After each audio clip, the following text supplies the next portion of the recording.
नमस्कार, दिव्याच किचनमध्ये तुमचं स्वागत आहे। सकाळी सकाळी आपण नाश्ता आणि एक स्वीट डिश, नाश्ता कम स्वीट डिश बघतो आहोत। स्टफ इडली अप्पम आपण बघणार आहोत। इडली अप्पम तर माहीत आहे सगळ्यांना। आपण कोकणामध्ये नारळाच्या आपल्या तांदूळाच्या ज्या शेवया बनवतो, दूध शेवया, त्याला शेवया काहीतरी बोलतात। मला बऱ्याच ठिकाणी वेगळी वेगळी त्याची नाव आहेत।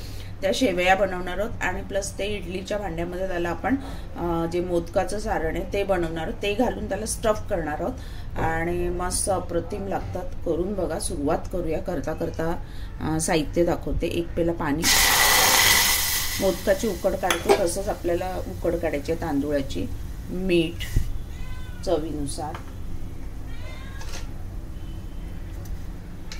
तूप 1 चमचा। आता पाण्याला चांगली उकळ आली की आपण शिरोळ्या म्हणतात, शिरोळ्या कोकणात विसरली होती पण वेगळी वेगळी नाव आहेत। पाण्याला चांगली उकळ आली आहे, गॅस बारीक करते। बारीक गॅस करूनच पीठ टाकायचं, नाही तर पीठ लगेच कडक होतं शिजून। आणि आता छान ढवळून घेऊया। थोड्या प्रमाणातच दाखवते, तुम्हाला दाखवायचं आहे म्हणून। आणि त्याला आपण झाकण मारले, गॅस बंद। ही झाली आपली उकड। आता पुरण आतमधलं जे सारण मोदकाचं बनवतो सेम आहे, काही त्याच्यामध्ये वेगळं नाही, तरी पण दाखवते मी। पॅन गरम करत ठेवलाय, त्याच्यामध्ये तूप 1 चमचा, गूळ 1 वाटी। आता हे गुळाचं आणि प्रमाण ना तुम्हाला कसं गोड कमी जास्त हवं तसं घ्या। मी 1.5 नारळ खोवून घेतलाय आणि त्याला 1 वाटी गूळ घेतलाय आणि थोडी मी साखर घालणार आहे। गूळ वितळलं की आपण त्याच्यामध्ये खोबरे घालणार आहोत। त्या गुळाबरोबर आपण तीळ थोडेसे, एक साधारण 2 चमचे। तीळ दाताखाली आले ना चवीला छान लागतात। खसखस घालतो, मोदकात आपण जे घालतो त्याच्यामध्ये ड्रायफ्रुट्स हवे तुम्हाला काय तर तुम्ही घालू शकता, काजू बदाम पिस्ता। मी नाही घालत आहे, मी प्युअर कोकोनटची म्हणजे आपल्याला घ्यायची आहे म्हणून नाही घालत आहे। चारोळी घालू शकता। गूळ आपलं वितळलं आहे, आता आपलं खोबरी,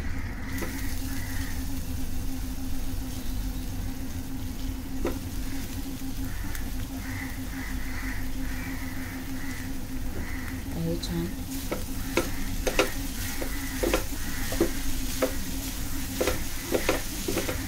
साखर 2 चमचे,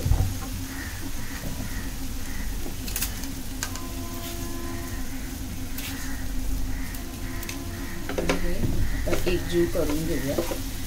गॅस बारीक ठेवलाय। झालं आपलं सारण तयार। वेलची पावडर 1 चमचा,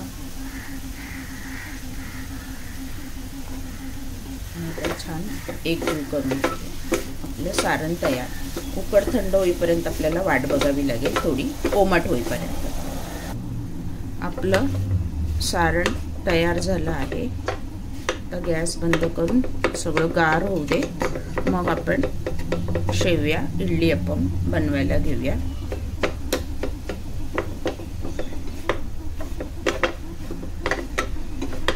त्याच्यासाठी हळदीची पानं आणली आहेत मी, अरोमा छान येईल आणि इडलीच्या भांड्यात आपण करणार आहोत। बस आता आपण बनवायची तयारी। त्याच्या आधी आपण इडलीचं भांडं रेडी करून घेऊया। हळदीची पानाचा मधला डेट काढलाय आणि असे चौकोनी त्याचे पीस केलेत। ह्याला आपण तूप लावून घेणार आहोत। तूप तेल काही लावा, गोड आहे म्हणून मी तूप वापरते, तेल वापरलं तरी चालेल। ह्याला तूप लावून ही पानं अशी सेट करून घ्या। बाकीचे मी 2 तसे सेट केले, हे तुम्हाला दाखवण्यासाठी मी एक सेट केलं आहे बघा। ह्याच्यामध्ये आता आपण इडली अप्पम बनवणार आहोत। 3 सेट केलेत। आता पहिलं आपण जे पीठ भागवलं होतं ते पहिलं छान असं तुपाचा किंवा पाण्याचा हात लावून आपल्याला मऊ मळून घ्यायचं आहे, कारण हे आपल्याला चकलीच्या असं शेवाच्या म्हणजे चकलीच्या साच्यामध्ये शेवाचं हे लावून त्याच्यामधनं हे आपल्याला शेव गाळून घ्यायचं। त्याला आता आपण एक ओला हात, म्हणजे ते हाताला चिटकत नाही, तूप छान असं मळून घ्या। हे मऊच ठेवायचं आहे, कडक नका करू, नाही तर मग साच्यातनं ते गाळलं जाणार, म्हणजे गाळताना थोडासा त्रास होणार शेवया। आता ह्या परत आपल्याला इडलीच्या भांड्यात वाफल्या जाणार छान अशा। गावाकडे मालवणात जे बनवतात त्याला तो सोऱ्या असतो, तो असा शेवयाचा प्रत्येक घरात असतो, कारण हा अप्रतिम सगळ्यांचा आवडता फेवरेट, सगळ्या सणांना बनणारा नाश्ता आहे, नाश्ता किंवा स्वीट डिश म्हणा। आपला आता झालंय, आता आपण शेवाच्या भांड्याला तेल लावून घेऊया। तेल किंवा तूप लावलं तर जरा एक छान त्याचा सुगंध येईल, लावून घेऊया।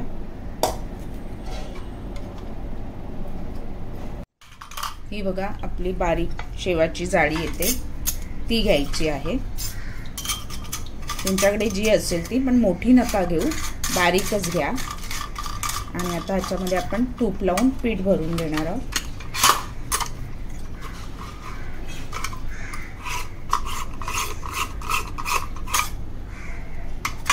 आतमधनं तूप लावून घेणार आहोत आपण।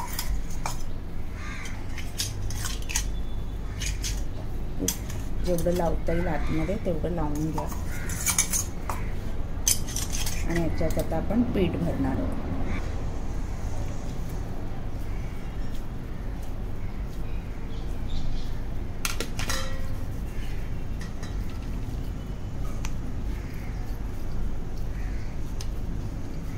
आपण एक पेल्याचंच करतोय, तुम्हाला किती प्रमाण हवं बनवायचं ते बनवा। मी तुम्हाला हे एक साधारण 3 माणसांना खाण्यापुरते बनवते। आणि आता आपण लावून घेऊया साचा। आणि आता आपण शेवया आणि स्टफ इडली आपण कसं बनवायचं ते मी तुम्हाला दाखवते। त्यामध्ये पहिले आपण शेवया गाळून घेऊया।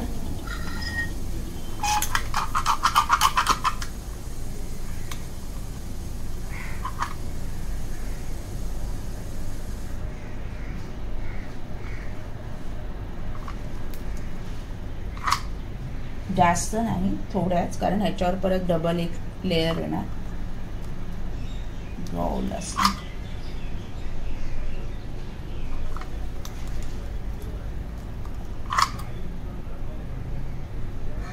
आणि त्याच्यामध्ये आपण आपलं जे सारण बनवलं होतं ते एक चमचा आपण त्याच्यावरती पसरवून घ्यायचं। नारळाच्या दुधामध्ये मी दाखवलेला आहे व्हिडिओ, मालवणात बनवतात ते चॉकलेट शेवया पण दाखवलेले आहे, त्याच्यामध्ये चॉकलेट पावडर घालून सिंपल व्हिडिओ आहेत बघा दिव्याच किचनवरती। आता हे आपण हे घातलं, आता ह्याच्यावर परत आपलं शेवया नारळाच्या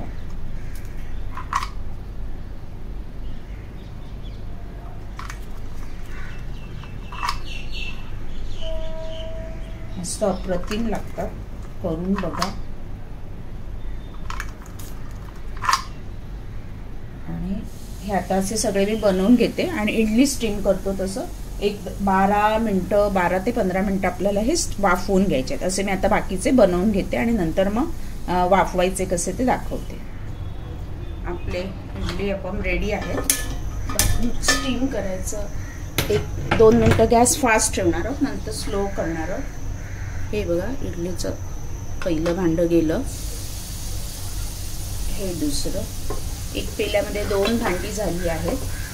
आता आपण झाकण लावून साधारण एक मोठा गॅस आहे आता, त्याला बारीक करते 2 मिनिटांनी। पाणी थोडंसं कडकडीत झालं की एक 10 ते 12 मिनिटं त्याला मस्त मीडियम टू हाय गॅसवरती स्टीम करायचं आहे। मग आपले तयार आहेत, मस्त अरोमा हळदीच्या पानांचा त्याच्यामध्ये येईल आणि चविष्ट, एवढं चविष्ट ना, करून बघा आणि खरंच फार छान होतात। एक पेल्यामध्ये बघा बरोबर 8 झाले आहेत, म्हणजे त्यानुसार तुम्ही अंदाज घेऊ शकता। अर्थातच शेवयांचं तुम्ही कमी जास्त प्रमाण कसं हवं तसं घेऊ शकता, पुरण कमी जास्त, पण खूप असं फुगवू नका इडलीच्या भांड्यात, मग ते फुगवल्यावर दुसरं वरती भांडं येतं ना, मग दबलं जाऊ शकतं। म्हणून पेल्यात वाटीत करत असाल वाट्या ठेवून तरी पण चालेल। आता स्टीम झाल्यावर मग आपण खायची। छान वाफ आली आहे. एक 10 मिनिटं झाली आहेत. मीडियम टू हाय गॅसवरतीच वाफवलंय. पीठ भागवलेलं असल्यामुळे जास्त तसं काही वाफवावं लागत नाही. शेवया आहेत, लगेच कुक होतात. आणि आता मी गॅस बंद करते आणि एक 2-3 मिनिटांनी आपण ओपन करूया. आता आपण ओपन करूया. बघा मस्त गार झाल्यानंतर खाण्याची मजा येईल, कारण शेवया पण सेट होतील. तर वाफ जरा जाऊ दे, मग बाकीच्या कडे एक तुम्हाला दाखवण्यासाठी मी काढली आहे.